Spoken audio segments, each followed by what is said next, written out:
You're listening to the Maritime Gardening Podcast brought to you by Vessi Seeds. And today we got a special guest here from Nova Scotia, Canada, to talk about garden snakes. His name is Pete Freckelton. He lives in Kentville, Nova Scotia. He used to be a computer programmer, but now he has a business. He's a serpent educator, and he goes around in different engagements, high schools. He's been on the local news and some things like that. And his business is called For Pete's Snakes. Pete, say hello. Hello, good to see you. How did you get into all of this? Actually, I've always loved snakes my entire life. I used to catch them when I was growing up in Smith Falls, Ontario. Oh, you're from Ontario. I grew up in Ontario. Was born here, grew up in Ontario, and then moved back when I was a teenager. But I used to catch garter snakes in Ontario. And I've never been in a position to keep them as pets. Either I just wasn't in a position myself, or I was with somebody who wasn't into snakes. My wife was definitely not into snakes. So, but I still asked her every year. I said, "Do you think we can get a snake?" And she would say no. And then in 2018, I said, "I think I need a snake," and she said, "Well, okay then." And then we got one, and it just went insane from there. This is I'm on the autism spectrum, and we didn't know that this was my fixation until we actually got one. And I see. It's my fixation. Well, it's good to. I mean, it's good to have a thing to hyper. I mean, if you saw my garden, you might think I have a fixation. Yeah, exactly. It's a bit, exactly. It's a little bit big. I remember I used to have a small garden in the backyard. And my wife was always sort of competing for space. And she said, why don't you put it a little further back there, and you can go as big as you want. And I don't think she had any idea how big I was going to make. It's 2,500 square feet, right? So it's a little bit over the top. Yeah, it's a little bit over the top, that's right? something. But and I think it's about the size. I don't want to go any bigger. I think it's enough for one person. I mean, I get my kids helping me. At some point, I'll be old, I guess. Probably already old, but I can still manage it as it is. So we'll see how things go. So I guess we should first ask what types of gardens. I mean, when we're out in our gardens. I mean, we're gonna talk about Nova Scotia. We could speak more. I guess we could speak more generally to the Maritimes, but let's just keep it focused to Nova Scotia right now. And if you want to talk about other areas, you can. We can't talk about every place because there's a lot of snakes and there's a lot of places. Yeah.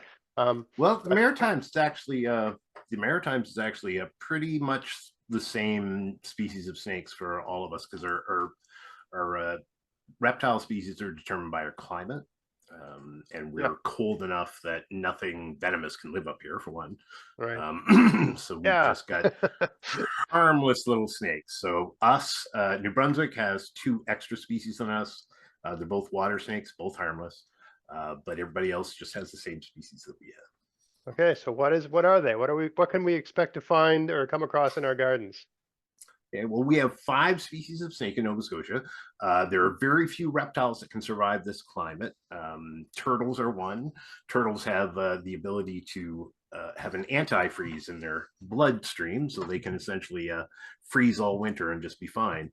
Snakes can't do that. Snakes cannot freeze during the winter. So they have to live very brief lives during the spring and summer and fall, but they spend their winter brumating. We have 5 species of snakes in Nova Scotia. Our biggest one and our most common one is the garter snake. They're our largest species, but you're still not looking at anything bigger than 5 feet maximum. They eat mostly frogs, amphibians. Their favorite prey is the redback salamander. If you're in a garden, you've probably seen redback salamanders. Incredibly toxic, redback salamanders are, but garter snakes are tolerant. They eat, again, mostly amphibians, some small rodents, but most rodents are too big for even our biggest snakes. In New Brunswick, you have water snakes, which are a large, harmless colubrid species that does feed heavily on rats and rodents, so they're handy to have around. But here, a garter snake will certainly make short work of a rodent's nest, so they're certainly good to have around the place. The great thing about snakes is they can't harm your property. They don't dig holes. They don't crack anything. They don't break anything. They just hide in little holes. That's all they do. They don't have the capacity or any ability to damage anything, any of your property. So that's the great thing about snakes. They leave only footprints, but they don't Do even they have go feet. down? So Like in my garden, I've got mole holes that also chipmunks use and yep, voles use. yep, Moles and voles and chipmunks use the same holes. Can a yep. garter snake go down those holes? Oh, absolutely. You can go down They'll them, use them? Yeah, and great. it'll absolutely go ahead and certainly moles are small enough that a garter snake, a sizable female garter snake, could easily take those. So yes, Good, they'll absolutely go after good. I want them down those holes. those. And um, I guess since we're talking about garter snakes, I mean, I think most people see those the most. So in terms they're the of most common. when, would they ever bite you? And if they did, would it do anything? Absolutely, they will bite you. Snake, they will, of course, they'll bite you. Okay. All wild snakes think that everything on Earth wants to kill them because everything on Earth does. This is Sandy. Sandy is not one of our natives. He's a Florida king snake, and he's a fairly hefty, chubby guy, Right. but he's a long meat sausage that is Yeah, yeah. incapable of delivering a crippling bite. If a raccoon decides to eat this guy and he decides to bite that raccoon back, it won't do anything with the raccoon. It's pointless. Oh, Snakes don't chew their food, so they don't. They swallow their food all in one very long, slow gulp. yeah. So they don't have teeth that can incisors and so forth that can rip and chew up food. They just have tiny little thin needles for teeth that just hold the prey and keep the prey from backing out. Their teeth are curved inwards so that Right. when the mouse can't get back out of the prey. But the great thing about harmless snake bites is even when you do get bitten, it doesn't really hurt. It's like getting chewed on by Velcro. The pain that you feel when your foot falls asleep, that pins and needles feeling, that's what a harmless snake bite feels like. It's Hmm. annoying, but it's not super painful. In fact, most of our smaller species can't even break human skin, but a garter snake absolutely will break human skin. Absolutely, that can hurt, but the great thing about snakes, they don't carry mammalian diseases like rabies. You just simply disinfect, and it's entirely inconsequential. There has never been a medically significant bite from any of our native species in the history of history. So I think we're in a safe bet. So what would you get like from a large garter snake, maybe like a pinprick? Is that what it's You will get a series of pinpricks. That's a exactly what series it of is. pinpricks? And garter snakes will clamp on just trying to shock you. Now, it's not a venomous snake. They can't hurt you. They can't kill you. They can't eat you. So all they can do is try and shock you into letting them go. And that's all they're trying to do is just shock you into releasing. Right. But the cool thing about snakes, and people often think like I'm doing some sort of weird snake whispering job to make Sandy behave like this. I'm not doing anything. Snakes are just like this. They're actually very gentle, shy little critters. And as soon as they're not afraid of us, and that's all I do, that's ultimately my ultimate job, is just teaching these snakes that humans are never going to be a threat to them. And once they know that humans are not a threat to them, they'll be just fine dandy, just to be picked up and held and played with every weekend and even tapped on the head or whatnot. Oh, so if you were like messing around with that snake and lunging at it and being aggressively gesturing and stuff like that, it might take a run at you just to get you to leave it Oh alone yeah, this guy bites or me run all the away. time. Oh, really? This guy swallowed me. This guy swallowed me up to the third knuckle before, because he's a particularly enthusiastic eater. I So see. I when see. I offer, he doesn't try and hurt me or anything. But sometimes when I offer him his food, he gets so excited he bites his water dish. He bites himself sometimes, and occasionally he misses and bites me. But it doesn't hurt. And my wife always knows when I've been bitten by one of my snakes because she'll hear me in the snake room going, "Oh, Sandy, I'm so proud of you. You even drew a drop of blood. Way to go, good boy." Yes. How many Because they snakes don't do you? hurt. How many snakes do you have as pets? 22. Jeez, 22. holy smokes, that's a lot of And snakes. I need more Yeah, yeah, yeah, yeah, yes, yeah, because they need rest afterwards. But anyway, back to garter snakes. yeah. Uh, Garter snake's close relative is the ribbon snake, which is actually an endangered species here in Nova Scotia now. Okay.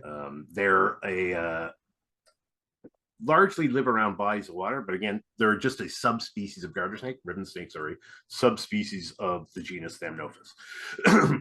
They're again, they eat mostly frogs, amphibians, small fish, little things like that. Anything small vertebrates that they can eat, they will absolutely go for. Garter snakes and ribbon snakes are going to be the biggest prey is getting eaten by them here in Nova Scotia.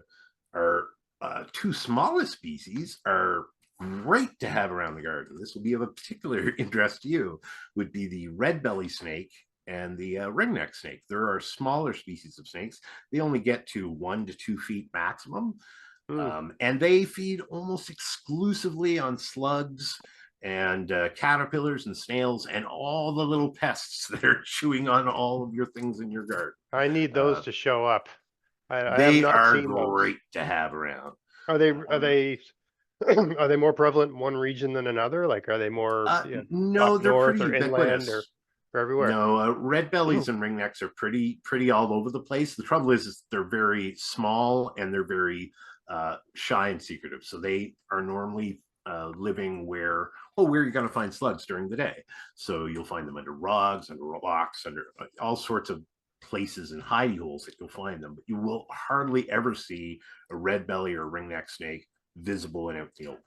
Oh, they don't like, because the garter snakes will hang out in the sun, just like garter snakes. Yeah, they hang out and bask, but ringnecks and red bellies are particularly shy, and they're just tiny, so they find little hidey places to bask quickly in the morning and then get about their business. So they're probably, I mean, a lot of my gardens I mulch with leaves, so they got leaves and rocks and logs and cardboard and most of my soil is covered with something all the time.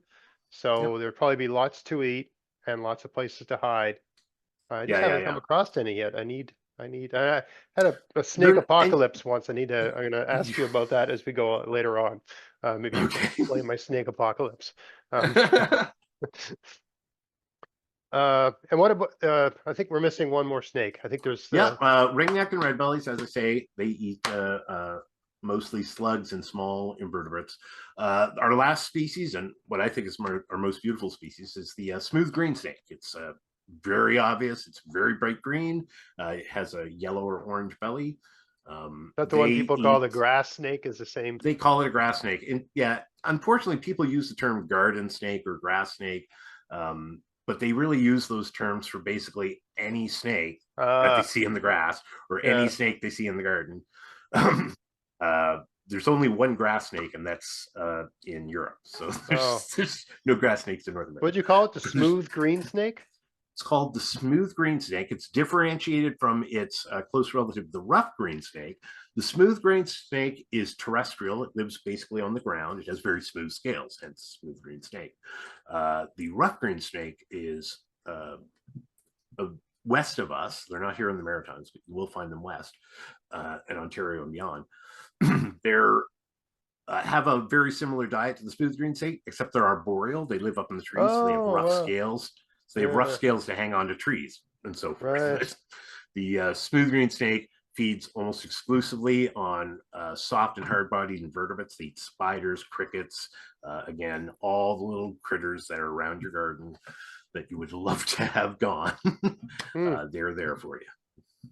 And again, all of our native snakes, including in Newfoundland, only has garter snakes. No other snakes. Actually, Newfoundland had no snakes, but they now have unfortunately, a breeding population of garter snakes on Newfoundland. But both New Brunswick, Labrador, and PEI and Nova Scotia, we basically all have completely harmless snakes. There are no dangerous venomous snakes basically anywhere in the Maritimes. No, not basically, anywhere in the Maritimes, no venomous snakes. If you pick up a snake in the Maritimes, you're gonna go home just fine.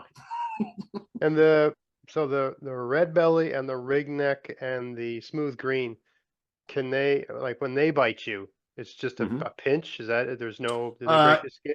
Can they? Well, I would be very, very shocked if either of those three species even did bite you. But if they did bite you, yeah, they're probably going to break the skin if they're a sizable snake. But getting a bite from a harmless snake is,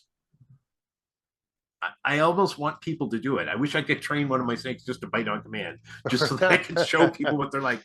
I have an assistant that volunteers with me, and she was over visiting me one day, and she was playing with one of my snakes, and one of my snakes bit her, and she's very hard, went right down on her. He goes, and she just sort of looked at me. And she said, "Oh my goodness, it's exactly like you said it would be. It doesn't hurt." What do you think? They don't hurt. So I mean, and this is I mean, my wife was asking me why are you having a snake guy on? I was like, because what, like in my neighborhood, people see a snake, they take a shovel to it, right? Yeah, Especially if it's and that's anywhere near like like in their garage, or they'll find it in their garage or on the driveway. And so, I mean, so let's say you've got a person and they've they have a snake in their driveway and they just want it to go away. And they don't want to kill it. We don't want them to kill it. So what's the best way? I mean, I think if you just stand near, if you stand where you don't want it to go, it'll go the other way in my experience, but yeah, it not always, I depends. guess. But yeah, how do you let's say I got The a snake near my front door and I want it to just go away. What do I do? if you Regardless want of the type. a total trouble-free experience where you don't have to touch that snake at all, just use a garden hose. Spray it off your lawn. Or just spray Spray it, it off right? your driveway. Right. But honestly, any snake that you grab, what I normally do is I just suggest people that you put on a leather work glove, Hmm. just prevent it from biting you.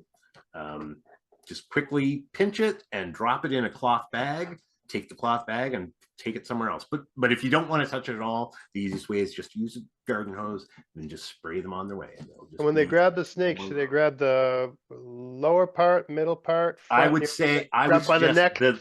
the lower 1/3. Lower So you one can pick third. it up by the lower 1/3 somewhere, not by the tip of the tail, not by the neck at all, just the Right. lower 1/3. They can't jump back up on you really quick when they're down at the lower third. So Oh, I see. I I see. just scoop them up, drop it into a bag, and oh, sorry, Sandy, didn't mean to flop you. Right. But they're the great thing about snake, what you're seeing with Sandy here, where he's just sort of chilling and figuring out what's going on. If you pick up a wild snake, and this is true with almost all wild snakes, if you pick up a wild snake, it will bite you. There's a chance it might musk you. Yeah, Our that snakes smell. can I was going to produce ask you about that. I've picked up garter yeah, snakes, and you get this god awful fishy smell on you, sort of thing. they Yeah. they produce a very powerful musk from their anal gland that is quite stinky. It washes off a lot easier than skunk spray, I find, but it is stinky. But they will musk, they will bite. But if you just hold on to them anyway and just let them do that, eventually all snakes, or almost all snakes, of course, there's always exceptions, will immediately stop, say, "Oh, I'm not being hurt," and just sort of sit there and reassess their situation. And that's why Mm. you'll see people taking pictures of snakes in their hands all the time, is because Uh, once you hold them, yes, they will bite, yes, they will fuss, but as soon as they realize they're not being hurt, they right. stop and they reassess their situation. Um, and I often get asked by my guests how I teach my snakes that we're not going to hurt them. And it's so crazy simple. Most people don't believe it. The way you teach a snake that humans aren't going to hurt them is you pick it up and you don't hurt it. Right. And then you do that again. Okay. And then you do it again and Right. again. And ta-da! Now Sandy knows that I'm going to pick him up and it's not going to hurt him. So he's just Right. fine. He's one of my Uh, most charismatic ambassadors. The kids absolutely adore him. that's funny, like, so right up until hearing from you, I mean, Mhm. I've always picked snakes up and just moved, like my wife's terrified of them, and like, my kids, I'll pick the snake up just to show the kids that it's not, I'm not afraid of it. They shouldn't be afraid of it. It's not a big Yeah. deal. But I've always picked them up the wrong way. I've done exactly what you see in the movies with the cobra guy. Yeah. So I trap it down with a branch and I grab by the Yeah. like, right behind the head and pick it up like that, and pretty The firmly because I don't want it to bite me. And that I've been doing it the wrong way all this time. the problem with that is that people who do that have Yeah. no experience doing it. They're Yeah. doing it because they saw it on TV. Yes, that's And exactly what I do. but you have no idea when you're doing that. You have no idea where his quadrate bone is. You have no idea what you're actually trying to stop. I'm You have probably no idea strangling it, you basically. have no idea the way his jaw bends. So when you're doing it, you just there's no way to actually do it effectively. Yeah, And doing that with a harmless snake, you're just going to cause yourself more grief. right. Just Yeah, let yeah, everybody says, what do I do with a harmless snake bite? Just let it bite. It's right. not going to eat you. It's not going to kill you. It's not going to give you rabies or any sort Yeah, of yeah, yeah, infection or disease. yeah. Get over it. Get over it. Well, and you can always just put a glove on, especially if if you're in a it's garden, you probably exactly got gloves. a leather standard leather work glove. I've Yeah, never had a snake manage to get through that. yeah, yeah, yeah, yeah. Now, with Okay. a venomous snake, for example, a viper. A viper is a family of snakes. The venomous snakes come in three forms of teeth. There's the most famous rattlesnakes, gaboon vipers. They have those big folding fangs that just come out and will flop out like this, Mm, and they can. Whereas cobras and mambas have tiny little fixed fangs at the front of the thing. They don't fold.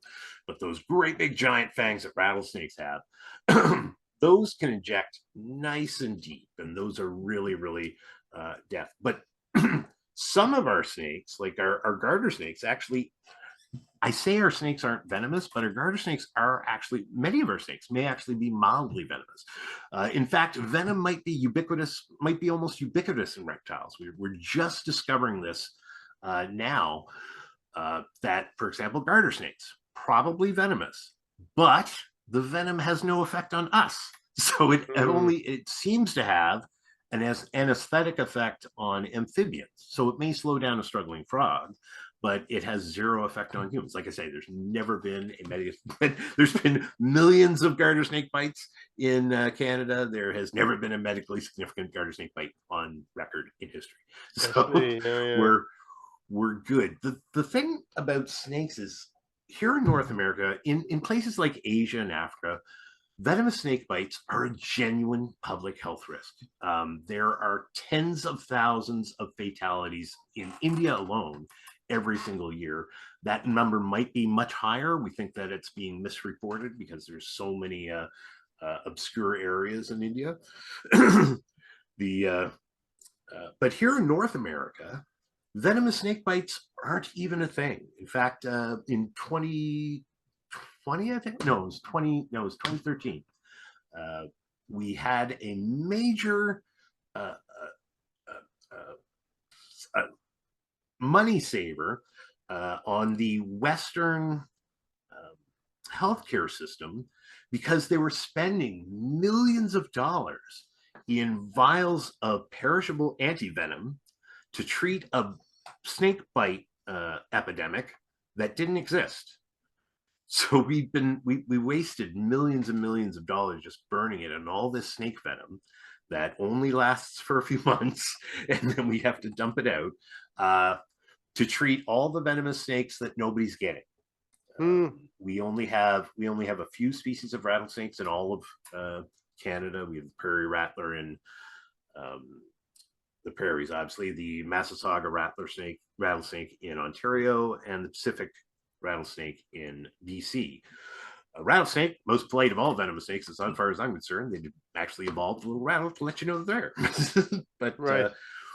here in Nova Scotia, we're so lucky. Here in the Maritimes in general, we're so lucky. We don't have any dangerous venomous animals at all. Here in Nova Scotia, our most dangerous venomous animal, the one venomous animal that's responsible for the more death and injury than any other animal in the province, are the European honeybee, the common European honeybee that we see every single day.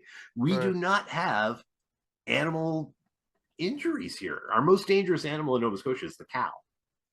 Right. If it kicks you or whatever. Yeah. Livestock is responsible for more death and injury Livestock. than How do you in think we got Canada so? I than mean, I think there's some kind of like in Russia, they've got vipers or something in places that are cold, like colder than Nova Scotia for sure. And not I don't know if they're venomous, but no they don't have them in the colder places in Nova Scotia, no. But they have oh, venom is strictly a warm weather game really? because it depends. Venom is a ambush hunter strategy. So Right. they have to wait for rodents to come to them. In order to do that, rodents have to be plentiful. Rodents aren't as plentiful in really cold climates. There's just not as much to eat. So they Oh, can't, a fat, slow moving rattlesnake, and they are fat, slow, vipers and rattlesnakes can't slither. They have to sort of inch along slowly but surely. oh, They can't slither, so they can't move quickly. So they have to wait for food to come to them. And if you think, if you have like a million mice in a field, well, that's easy. You're going to be able to yeah, sit and mice will come to you. If you have 6 mice in the field, well, there's a good chance you're not going to eat. yeah, So yeah. it's venom tends to be strictly a tropical or uh, warm climate game for most animals because it's just it depends on plentiful prey. Right. I guess it's always a, there's never, I mean, in Canada, we don't have any of these venomous things, but it's damn cold in the winter. And then you go Yeah, somewhere down south and it's beautiful and it's warm, but you got all these, you know, lots of spiders and venomous animals. snakes. Yeah, exactly. Um, in terms of, so let me tell you about my snake apocalypse. So, we bought this house in 2011 Mm-hmm. and I started, a garden the following year. And then I started my big garden in earnest the year after that. And I noticed a very healthy population of snakes. So like back then, my garden, all the walking paths are mulched with wood chips, and all the beds were mulched with leaves. And it was What what built what over what what kind of wood chips do you use? just from arborists, like when they chew up trees, like Yeah, if someone comes and right. cuts your tree down, they just put it through a shredder. So it could be anything. It's just random. Okay. If Yeah. it's conifers, um, then if it's an evergreen bark, the resin in evergreens is toxic to snakes. Really? Yeah. Hmm. So if you have lots of like evergreen chips in your garden, that's going to keep the snakes away. Really? Huh. I wonder if Yeah. that's so. I mean, like, okay, let me just I had a lot of them, and they would be. I mean, the wood chips are kind of random, right? And I would Yeah. say only a small portion of its bark. But anyway, there wasn't all. I don't know what kinds of trees they were from. Mm-hmm, Okay, mm-hmm. but Yep. there was snakes in them and on them all of the time. Okay. So I had this nice, healthy population of snakes. Whenever I was in the garden, I'd have the life scared out of me because snakes would just appear. I'd be in a garden weeding or Yeah. something, and one of them just appear, right? Yeah. Nice, big, fat, healthy garter snakes. And then we had that crazy snowstorm in 2015, Yeah. the snowpocalypse. And we had like 4 feet of snow in March Mm. and that sort of thing. And the ground didn't thaw out till like June or something. Oh no. And I Yeah. mean, there was still frost on the ground in June, and I didn't see any snakes that year or the year after that. It's like they all just vanished. That What do you think happened? I think they probably died in vermation. A lot of them. They died in their winter homes because they couldn't get out, Yeah. maybe? Or Over snakes don't reptiles don't hibernate. Hibernate is a strictly mammalian activity. They do something called brumation. Uh, yeah, which basically means going below the frost line. They have to get below the frost line, or below like the four place feet where it deep or something freezes. like that. Yeah, just as long as it gets below the frost line. They sit down there. They go into sort of a sleep mode, but they still wake up regularly to take water. But if something goes wrong in the brumation process, like the frost line goes lower than they were anticipating when they actually Mm. brumated, well, then they're going to freeze. And if they freeze, they're going to Oh, so they could have die. had a spot that had been working for years, It could have and been then because, and freeze. that's the garter snakes. This is the most interesting. Garter snakes are, in fact, my favorite species of snakes. I'm not allowed to keep them as pets because any captives that we're not, for our natives are all protected. I'm not allowed to touch Right. those, and I'm not allowed to import garters from abroad because they could Uh, be dangerous to our locals. But the cool thing about garter snakes and the really unique thing about garter snakes is that they are one of the few social species of snakes. mm, Snakes are shy, solitary animals. There are very few social species of snakes. Rattlesnakes are one, garter snakes are another. Garter snakes are extremely social. They might be the most social snake. They den with the same group of friends every single winter. So it'll be like the same dozen other snakes that they den with every single winter. Hmm. And they go to it and they use it year after year after year. So like you say, if the frost, if it was plenty deep for year after year after year after year for maybe a decade, and then one year the frost line goes even lower, then yeah, that can cause a real problem. That will Mm. kill those snakes. All right. Um, So the best way to attract snakes though to your property is just make good homes for them. They need access to fresh water. They love rock piles and log piles, wood piles. That's wood piles and rock piles are huge attractors for garter snakes. They because rock piles provide excellent basking opportunities and plenty of escape routes from their basking spots. okay. Yeah. So Uh, last year in my garden, I made a big pond. So we're talking 6 feet by 14 or yeah, 16 feet. And I awesome, made a huge rock pile next to I awesome. mean, a rock pile 4 feet high. Oh yeah, perfect. And it's big rocks at the bottom, so there's lots of spaces. Yeah, I'm going to change it. I'm going to change the rock pile a bit this year, but it's still going to be a rock pile. And I think I might even put a log pile next to the rock pile, just yeah, because that space isn't being doing anything anyway. Um, yeah. there was I used to have a pile of wood in the middle of my lawn next to the fire pit, and a couple summers ago, I decided to change that space. I started taking apart the pile of wood. There was a dozen snakes, garter snakes, in the wood I pile. believe it. Yep. Um, Now I moved them all over and let them go in my garden, hoping they would set up shop. I didn't want them running around the lawn because my son mows the lawn. I didn't want them every Yeah, once we probably mow one snake a year. yeah, My son goes and mows the lawn, and I'll go out the next day and I'll see pieces of a snake on the lawn, yeah, and yeah, he doesn't even see it, right? yeah. Um, so I thought, okay, I don't want them to, be here, but I don't know where they went. I didn't see, every once in a while I'll see one around the pond, and I'm Yeah. suspicious that they're killing my goldfish and other things. There's They might be killing your goldfish. That's a true. They lot do of eat frogs in the goldfish. pond too. Like the pond probably had a dozen frogs in it last year. First year Yeah, of the pond had a dozen frogs. that's Um, awesome. yeah. So That then snakes are bound to come eventually.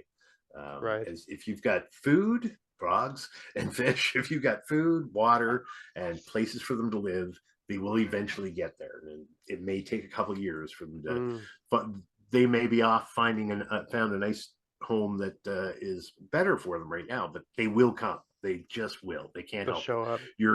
You're going to you've always got like a snake within 50 meters of you at all times Really. anyway. Pretty No, the much. whole They're garden somewhere. is surrounded by a forest. I mean, it's just Yeah. forest Yeah. everywhere. So okay. So, I mean, that was one thing I was going to ask, like, how can we make our gardens more inviting to snakes? So, not using conifer mulch. Yeah.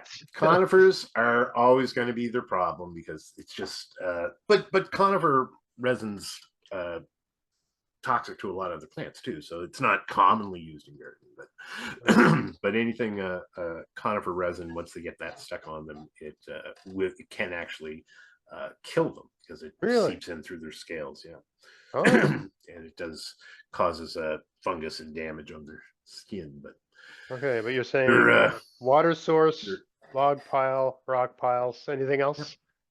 Mm, no, water. Basically, you want uh, a very well kept lawn is not good for snakes. Oh, They want a nice. They want rough grass. They don't. Snake never wants to be seen. Essentially, yeah, so yeah. any way you can keep your property so that they have lots of hidey holes and places to go, then that's what they like, and they will keep that garden relatively trouble free. When do they hunt? I mean, does it vary by snake? I mean, like a morning, an It afternoon, depends. evening, a nighttime? Depends on the species. Garter Yeah, snakes tend to hunt. It totally depends on the temperature because yeah, snakes have to warm up in the morning. They usually yeah. do that. Like that's if you're on the roads in the morning, keep an eye on the road ahead because they like to bask on asphalt because it's a Mm, big black surface, and they just say, "Hey, perfect place to warm up." um, oh, I lost my train of thought. Uh, or when do they hunt? sorry. Oh, right.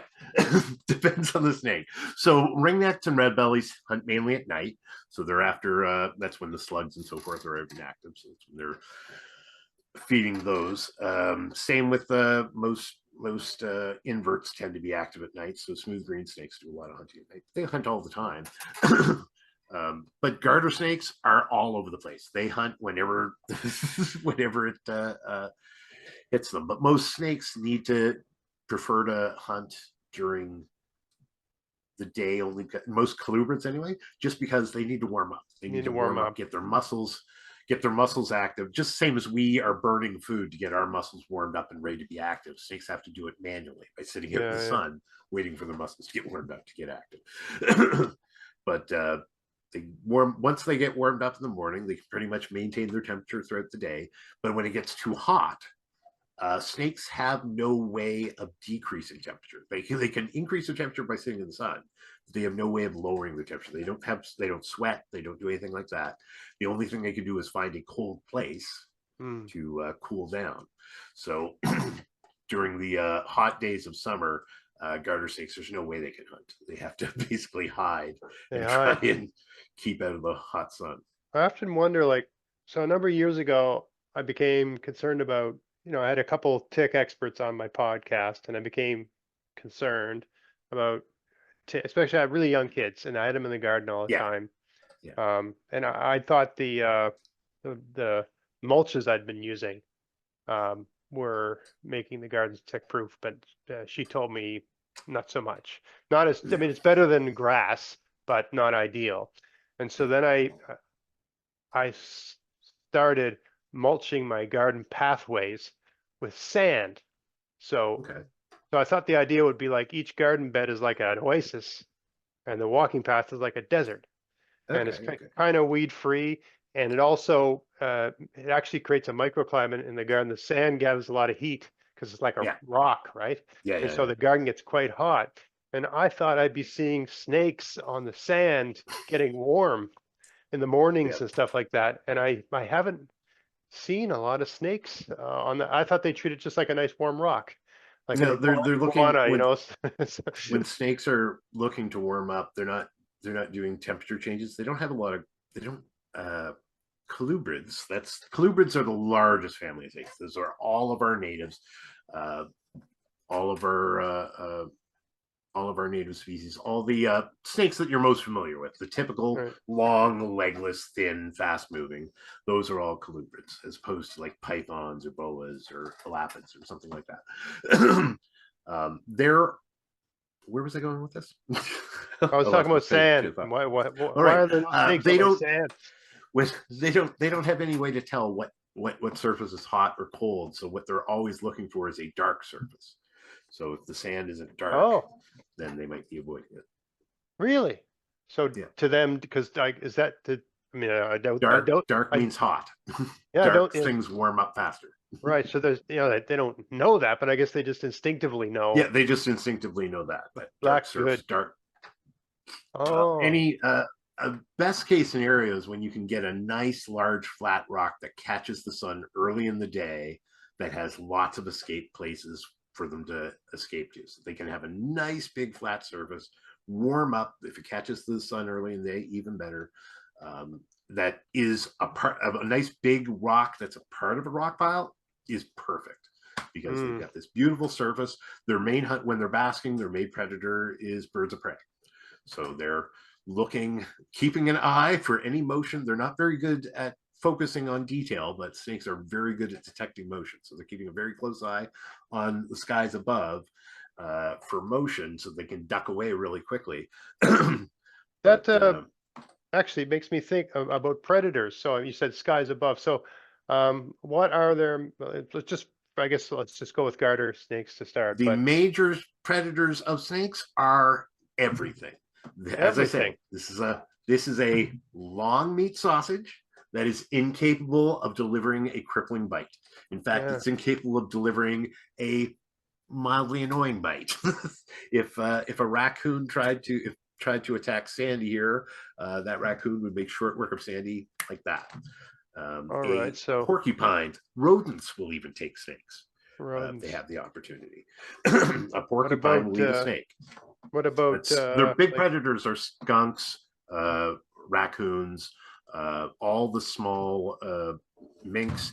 Basically everything alive wants to eat a snake. what about birds? Absolutely, anything can get a hold of them. Like a crow?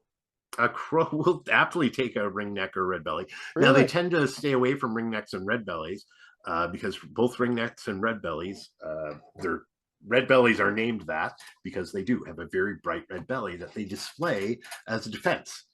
They show off their bright red belly because, as I said, one of the major food sources for garter snakes, ribbon snakes, as well as ringneck and red belly snakes are redneck salamanders and Okay. other very, very toxic prey. Oh, While a redneck or while a red belly snake may not be, and here we come in with an interesting that differentiation. A snake with fangs is venomous, but a frog is poisonous. Poison is right. something that you have to ingest or absorb through your skin. It makes you sick. Venom is something that has to be injected into you with a bite or sting. So a I bee, see. for example, is venomous but not poisonous. You can swallow a bee and it won't hurt Oh, you. But if it stings you, it hurts a lot. right. Um, with Okay. snakes, most snakes, when people talk about poisonous snakes, what they're actually talking about are venomous snakes. Venomous. Ah, But huh. but there are poisonous snakes too. The red belly snake, for example, when it has a belly full of redback salamanders or certain species of slugs, it is, for all intents and purposes, a poisonous snake. It's full of poison. If a raccoon eats that red belly snake full of redback salamanders, that raccoon is going to get very, very sick.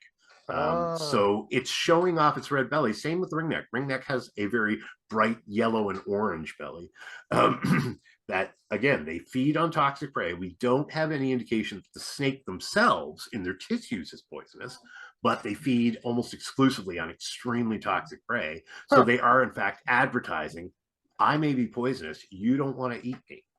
Ah, like the monarch butterfly sort of thing. That's You know, exactly uh, it, and uh, same as monarch mimics as well. Monarch mimics will mimic the monarch to make it look like they're disgusting, and that's ah, true of snakes too. Snakes practice that same sort of mimicry. ah. I have a Pueblan milk snake that's pretending to be a venomous coral snake. Oh, right, right, right. That's really neat. Have you heard of the when I was a kid, I don't this wasn't available to people for years, but when I was a kid, we used to go to George's Island in Halifax. You know George's Yep, Island in Halifax? yep, We would yep, go there to pick blueberries. It's the whole island. I don't yep. know what it's like now, but it was covered in blueberries. Yep. I'm not even sure if you're allowed to go there anymore, but you could when I was a, well, I don't know if we were allowed to, we just didn't. But it was back in the 80s. It was rock and Yeah, roll, baby. So anyway, that island had a lot of garter snakes. it Um, is, and it has a particular population of melanistic garter snakes that are almost completely black. ah, They've got garter snakes are one snakes demonstrate a tremendous amount of diversity in their coloring and pattern, okay. um, but garter snakes are incredibly diverse. If I showed you, if you were to Google right now, San Francisco garter snake, All right. and compare it to our local garter snakes, and if all your listeners are home, Google right now San Francisco garter snake All and right. compare it to our locals, and you will see how radically their different coloration can change. Really? But even here in Nova Scotia, we have 4 or 5. Um, they're not technically subspecies, but they're eurythus. They're different populations of morphs. When there's a minor genetic or mutation that affects color and pattern, we call that a morph. And Right. if it turns out to be genetic, they will breed that morph to other snakes to make more of that morph. This Huh. guy right here, this is not a naturally patterned Florida king snake. This is a hypomelanistic Florida king snake. So he's vastly decreased in his melanin. Right. On George's Island, we have melanistic garter snakes who are almost entirely black. And in fact, they were thought to be, a lot of people confuse them with some sort of weird venomous species, but they're just garter snake. They're just a black Wow. one. But we have orange ones. We have some that are quite red. We have green ones. We have olive ones. We have brown ones. They really spread the whole diversity of the spectrum. Is there any hypothesis of why the George's Island snake has that unique characteristic? Well, with It's like a because it's on an island. Is it like a Galapagos Island type thing, like It's long neck exactly. turtle? Well, Right. that's the thing with snakes is if you've got one black garter snake, does that blackness provide any sort of survival or mating advantage for them? And I would argue, yes, it probably does. It probably makes them less visible. Right. In and if you have one male garter snake that has a mating or survival advantage on a restricted area, then Yeah. eventually all those snakes are going to be black because if he has the advantage, that advantage carries I over. wonder what I wonder if That's how it's evolution works, right? that island's covered in like all these old like prisons and like it used Mm, to be a prison, right? yeah, yeah, So yeah. there's all these dungeons and stuff there. I wonder if Perfect snake. yeah, it's like Indiana Jones, right? So I Yeah, wonder it's if they're just perfect hanging snake. around eating like I don't know, rodents or I wonder what the heck they're Fun eating on fact, that island. exactly, it'd be rodents. But fun Yeah. fact, Indiana Jones, Raiders of the Lost Ark, Yes. the snake pit, the pit that he Yes. went down to, none of them were snakes. There was only one What? snake there. Oh, they're Those just were like all they were legless lizards. oh, really? This, you may not know this, you may not be aware. People sometimes think snakes are sort of a rudimentary primitive reptile. No, this is the most highly evolved advanced species of lizards on the face of the earth. This is the Really? oldest family of legless lizard. In fact, I still have many of my snakes still have their back legs. Oh, really? Yeah, they're very tiny. There's just a tiny little claw sticking out of the on either side of their cloaca, their vent.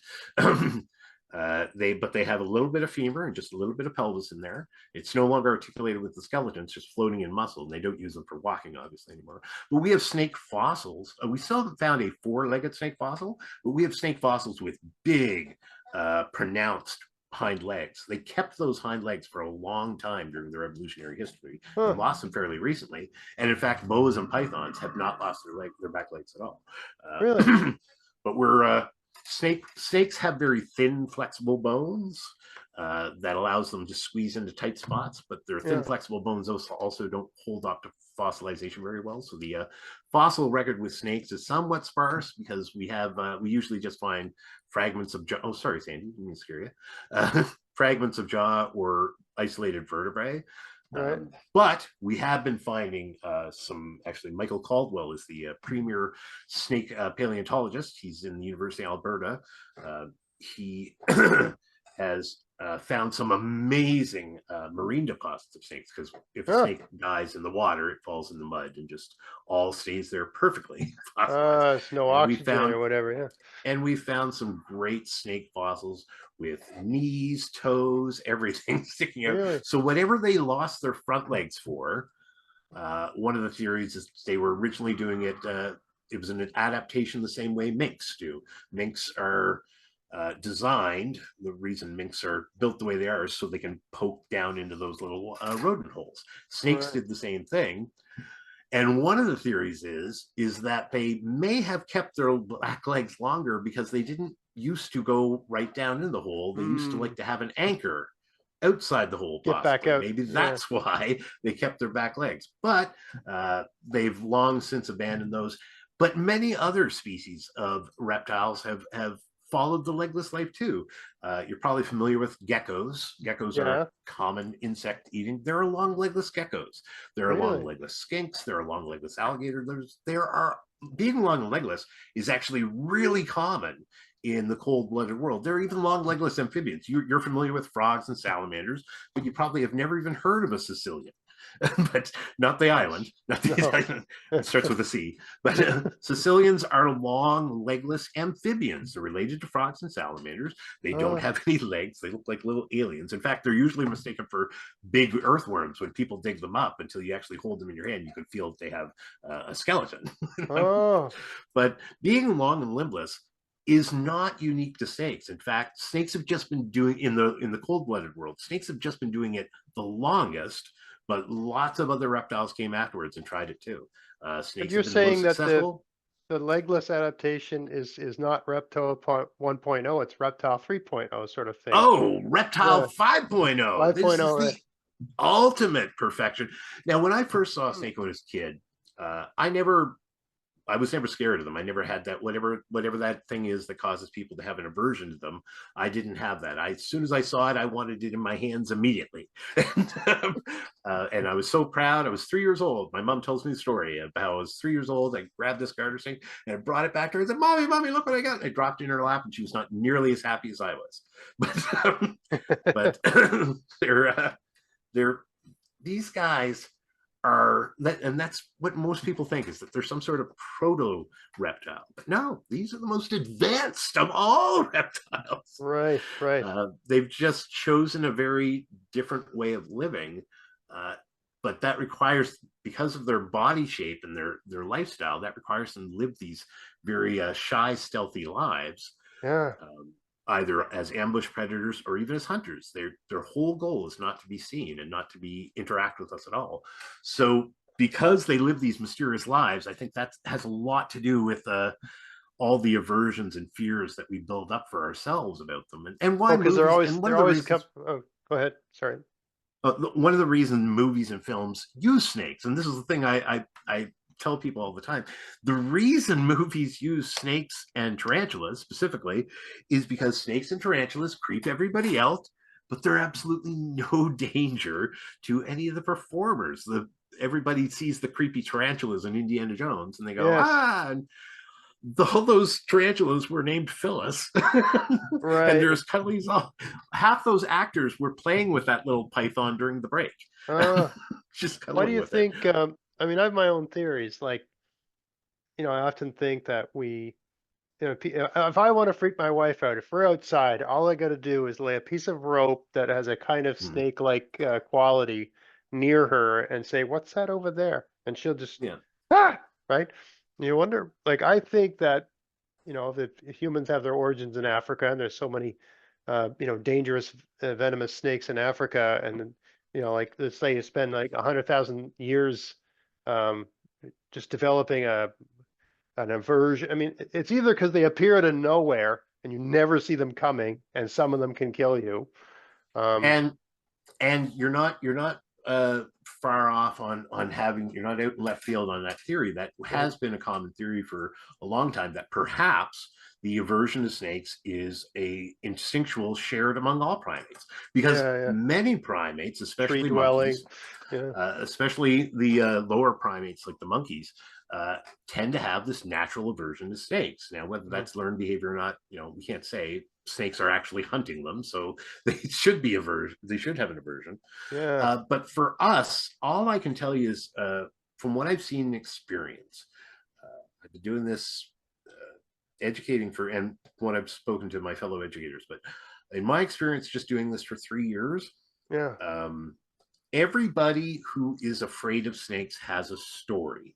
Oh, They have really? a story of what their mom said, or what Oh, their brother did to them, or they all have a story. I've never met anybody yet who said, "I'm just afraid of snakes. I don't actually have a reason." They all oh. have this story that they've nurtured for themselves, and Someone the stuck a story snake has, down their pants or something like that. it's gotten worse and worse. You would Oh, be amazed how many times I've heard people tell me about the 12-foot garter snake. And I don't have the heart to tell them that the largest colubrid species in all of North America is the eastern indigo snake. And that only gets 12 feet. The garter snake was not 12 feet long. nice. but Yeah, yeah. but they're a my thing is this: they're a weird looking animal that moves and behaves in weird ways. It's normal to have some aversion. In fact, I would be really sort of nervous if somebody didn't have a healthy aversion to any Yeah. new animal, really, Yeah, especially yeah. if you've never interacted with it before. Oh, But the cool thing about snakes is they're nothing, absolutely nothing like their reputation. oh. How long I've been talking to you right now? We've been talking for an hour, An and hour. Yeah. That thing hasn't gone at you. It's been near that's your face. It's been Sandy near has your not ears. tried to bite me or do anything to me at Yeah, all. He's just been yeah. sitting here fiddling around. I have to say, I'm very curious. Like if I see one this summer, I'm inclined to pick it up and just hang on to it and Well, I will see. stop you. Okay. I will stop you and say this. It is the policy of the Department of Wildlife and Fisheries to Leave them not alone. approach or touch any wildlife. Oh, However, if you had to move that snake for some reason and you yeah. did pick it up in your leather glove and held it for a minute, yeah, probably after a minute it would calm down. Okay, but yeah, no, I was gonna say to make a video to show people, but if I made a video, there'd be Well, evidence I of me mean, breaking the rules. no. You would be moving a. I'm You're moving moving it a snake. very You're allowed to slowly. move a snake. Oh yeah, I wanted to do what you said, like, hang on to it for 15 minutes Yeah. and No, have it get you sleep. nobody's going to arrest you for holding a garter snake. Yeah, That's just the advice. And when kids obviously should not be grabbing up just leave them garter alone. snakes because Yeah. and the thing with kids and anytime you get bitten, the one step that always people see the little pinpricks and there's no problem there, and they forget to disinfect. Mm, It's an animal bite. Always disinfect an animal bite just because hydrogen peroxide or whatever. mouth is full of bacteria. Everybody's mouth is full of bacteria. So Yeah. should always just hydrogen peroxide, alcohol, hand sanitizer, whatever. Okay. Just a quick wipe down will do it. Man, I think we've covered everything. Is there anything else you want to tell us about garden snakes or snakes in general? No, they're just beautiful, wonderful little animals. And Can you in find us a truth, once snake you get that to will know eat them, ticks for us? the smooth green snake. Smooth Oh, green really? snake loves fun, but smooth green snakes only bite ticks that are full. So smooth green snakes aren't going to be looking for a little unfull tick. But if they find a female full of blood, they'll eat that up, no problem. Really? Yep. Well, there you Before it go. I lays its mean, eggs. So that's the best thing I've heard. So we do have a tick-eating snake. we do. Man, It's we need just to. hard to get a hold of the females that are full of blood. You got to find them quick. Oh, they're only going to take the females that have already done their damage. You want them attacking the babies. Yeah, well, that's the thing. Is they'll get that female before she lays. Oops, sorry. Well, Pete, this has been great. It's a great conversation. I learned a lot of the stuff I didn't Good. know, and it's you're a wealth of knowledge, and it's been great talking to you. Okay. Hopefully, I'm hoping I can have a reason to have you on again because this was so fun. Sure. Okay, awesome. Okay. All right, great. Everybody, I hope you found this interesting. If you did, please like, share, subscribe. And until next time, get out there, get at it, have fun in your garden. Thank you so much, Pete, for being on the show. Thanks so much, Greg.